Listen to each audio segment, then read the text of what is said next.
Hey everyone, welcome back. In today's video, I'll show you how to change Gemini's voice in the Gemini app. Customizing the voice makes your interactions more personal and fun, so let's dive right in. Start by opening the Gemini app on your phone or tablet. Make sure you're logged into your account. Once you're on the app's homepage, tap on your profile picture in the top right corner to access the main menu. From the menu, scroll down and select Settings.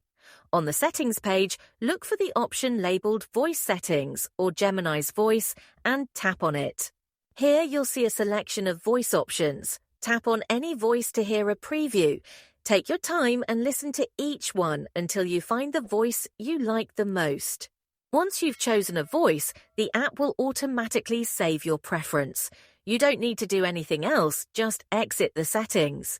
To test the new voice, interact with Gemini through the app and hear the updated tone in action. If you found this video helpful, don't forget to give it a thumbs up and subscribe for more tech tips and tutorials.